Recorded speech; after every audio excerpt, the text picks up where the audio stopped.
Hello there Internet, this is Son of Chief Unlocked and I'm here to take a look at another Metroid 2 remake.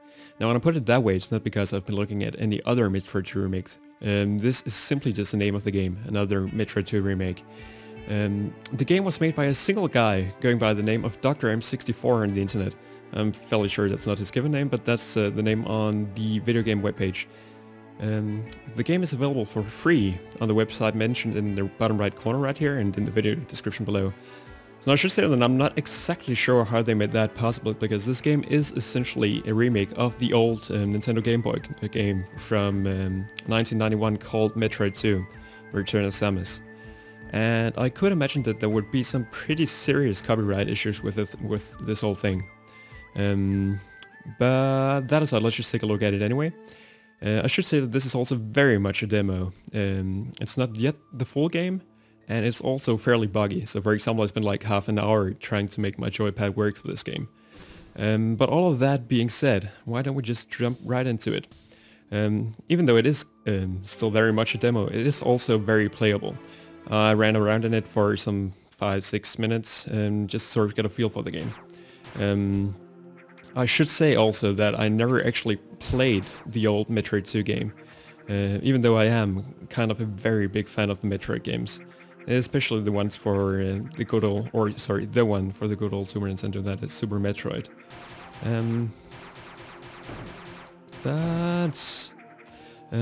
I should say that the feel of the game, like movement-wise, it feels very smooth. Sort of what you would expect. Also, as you can probably tell, this game looks a lot like Zero Mission, if you ever played that game. And to the extent where I think that they just essentially took the textures of that game, coming back to the issue of possible copyright problems with this game.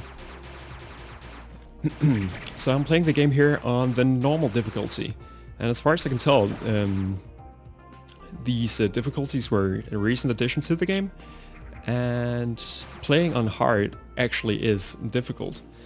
So I don't trust my own capabilities that much, so I just want to go through this on the normal mode, and then we can see what's actually in for us here.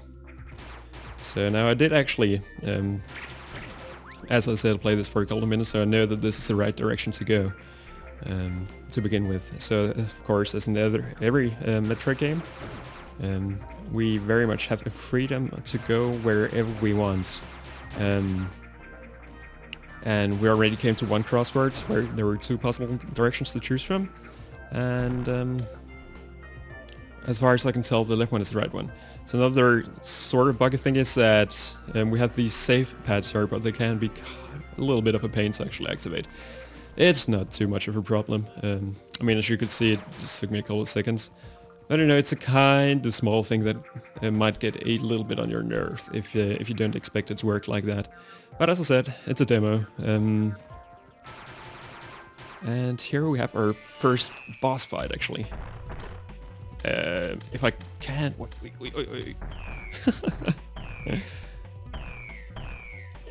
If I can try not to die here, I'm a little bit stressed already. That went alright. So what we get from that is nothing much as far as I can tell, except an earthquake, and very soon a message telling us that we have some new data to walk through. Possibly? Yeah, we have a new log entry. So what is up with this thing is the following. We have kind of a log which tells us exactly what this is all about, so as well as all the story. So why don't we just go through that? So let's start with our intel here. Our primary objective is to exterminate all Metroid organisms on planet SR388, and we just did exactly that, or at least we exterminated one of them. That's a pretty good start, I think. Our secondary objective is to locate and bring assistance to the Galactic Federation research and rescue teams.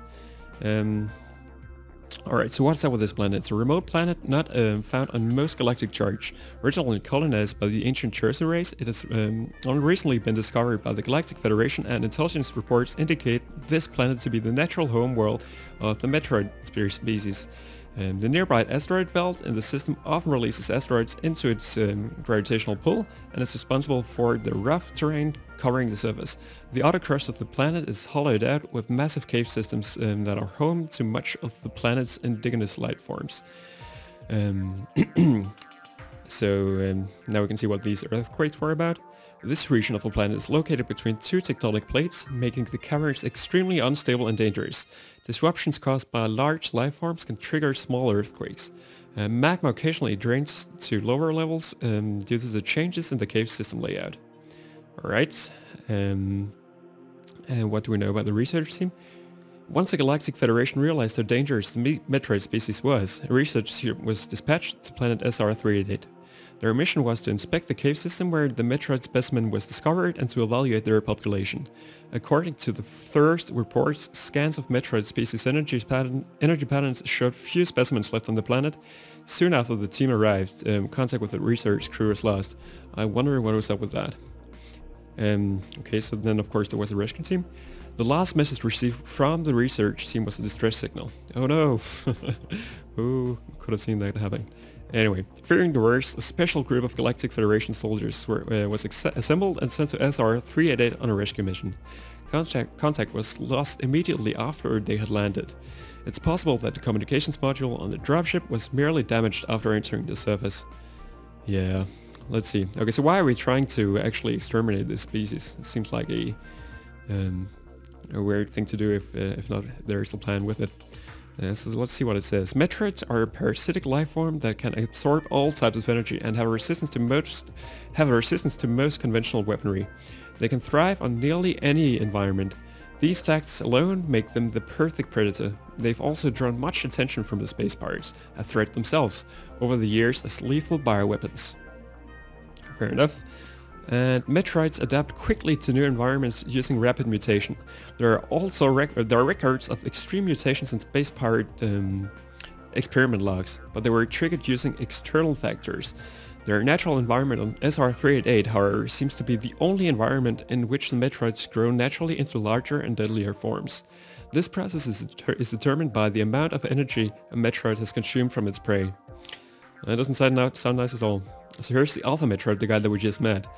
Mutated from normal Metroids, Alphas are now resistant to cold and feature a developed plated exoskeleton on their back. The exposed core located on their belly is vulnerable to concussive impacts.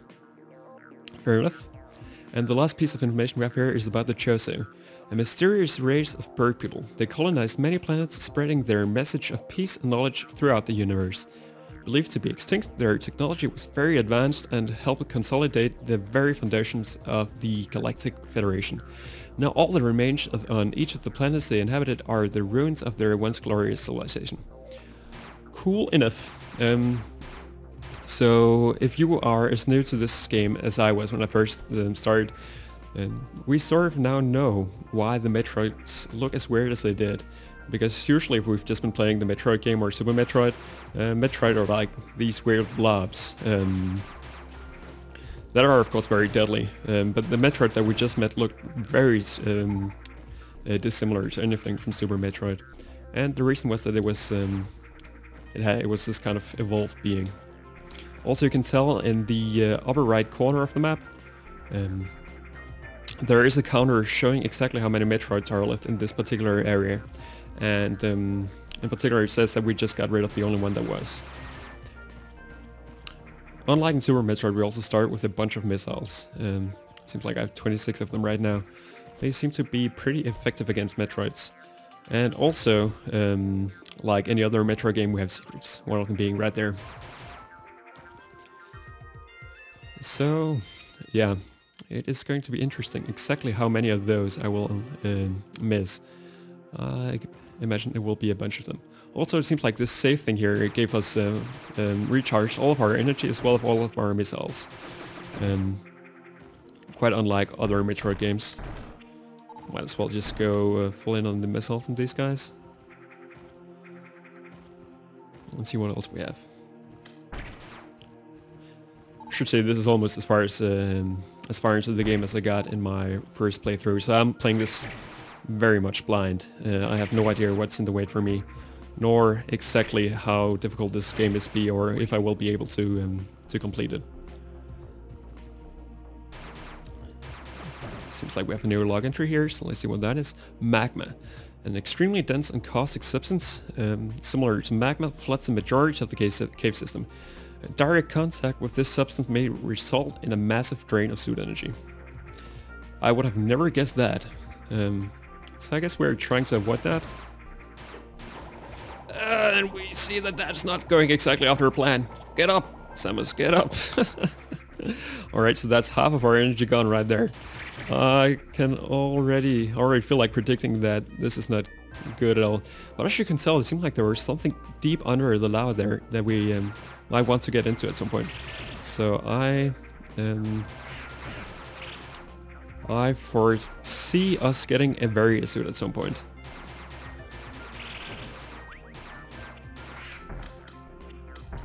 I am still very much trying to get used to the controls here, as you can probably tell. That will probably happen in an episode or two. In particular, I'm always looking down when I expect to look up. Of course, I could just go into the control menus and change that up if I felt like it was a big problem. I feel like I should probably just get used to it instead. Alright, so as you can see, apparently there are 5 Metroids in this area. I should say they also very much love the music. It's very dynamic. I guess it is just the music from the old game, although I'm not completely sure about that actually. Seeing as the game was a Game Boy game originally, I'm not really sure if the music could have been quite this organic. But yeah, of course that's just a matter of me not doing my research probably. It seems like we might have another Metroid encounter here. And this looks like we need our some kind of upgrade, like a possible bomb or something like that, doesn't it? The bomb blocks were exactly the same actually as in Metroid Zero Mission, as far as I could tell. Maybe also Metroid Fusion, but I'm not 100% sure about that. I haven't played that game in a little while.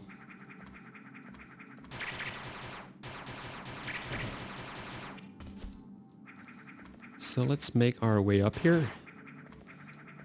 Some very standard Metroid kind of platforming going on here. Any secrets? Nope.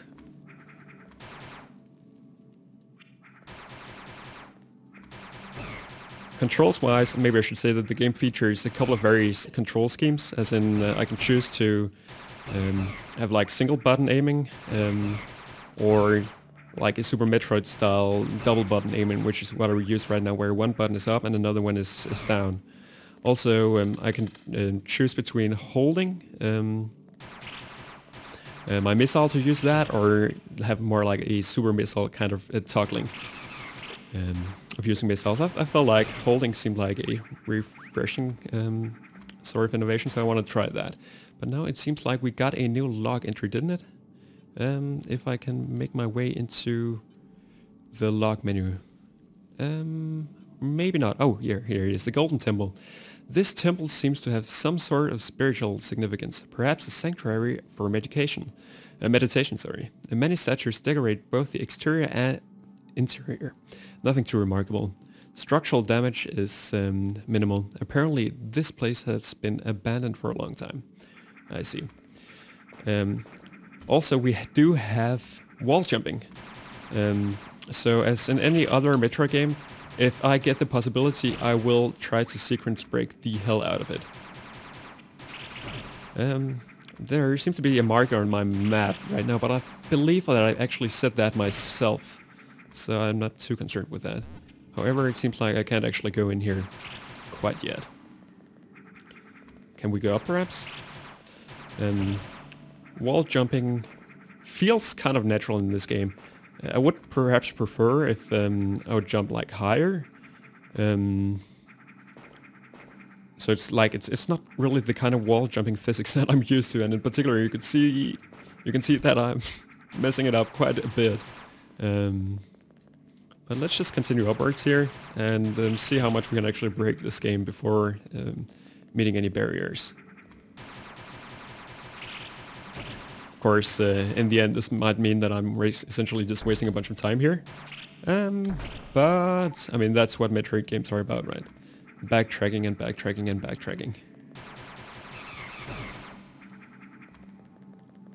I wonder what is up with that. Also, it seems like another Metroid has hatched somewhere around here.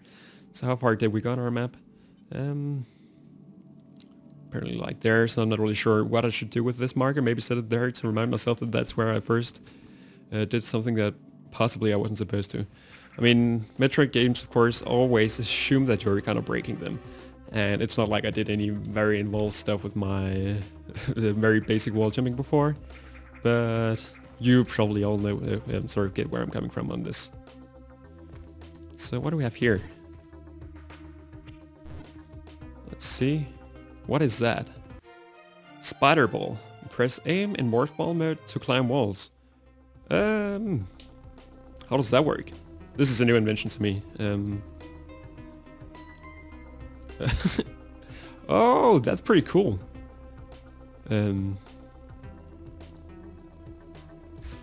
I see. So I guess I will need that here? Or maybe not. Were there any secrets down here that I missed? Possibly? It doesn't really seem like it. I guess I don't want to stand there. It also kind of seemed like I should be able to bump my way into the tunnel right there. But maybe not. So here it seems like we are supposed to use our spider ball, but why bother? So that's our first upgrade, really. That's not too bad. I am digging this game very much, I should say. I sincerely hope that they don't run into copyright issues. I'm not really sure how much, how large Nintendo usually are about this kind of thing, but I mean, copying an entire game seems like something that I would imagine them not being 100% for. I mean, I trust the guy who made the game to have done the homework on that one, which is why I'm playing the game myself right now here. So I might actually have to take that this video down if it turns out not to be the case. Can I make my way up here somehow? I guess so. Right? It almost seems like I could jump into that thing, but maybe not. It seems like what I have up there is my charge beam, actually. Is there any trick to it? I guess not. At least I'm getting a bunch of missiles. Secrets? Nope. So I guess I wasn't supposed to be here, at least. It doesn't seem like I got a number of or a bunch of items that I shouldn't have had at this point anyway. At least I got a couple of missiles, which I suppose might come in handy later. I tend to always... Oh, and an energy tank. That's definitely a welcome thing. So the energy tank here, of course, giving me 100 extra energy, as you can tell by my energy meter at the far left of the map. So I can't get in here either. I dig this spider ball. It's pretty cool.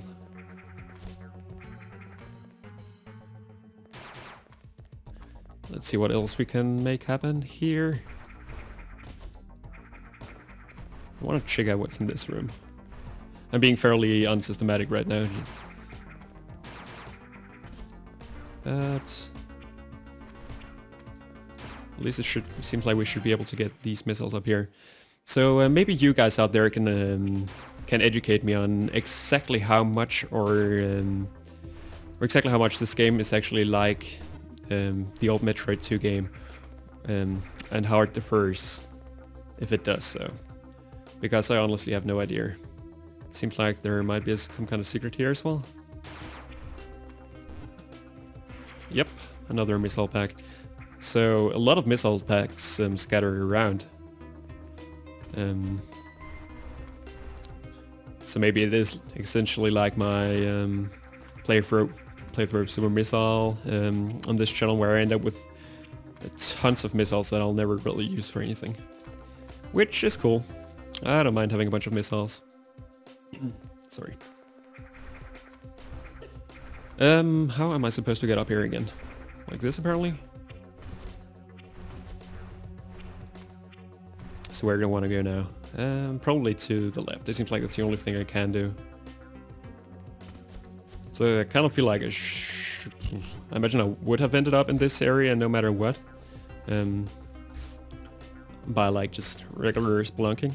Wait, I can't get out here though. Okay, so that's of course a little bit confusing to me.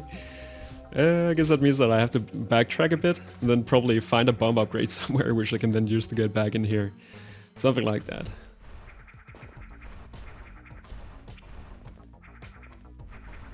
So let's just start making our way back here.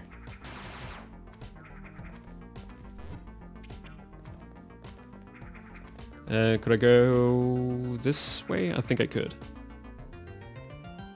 Actually, I couldn't. This is getting a little old already, isn't it?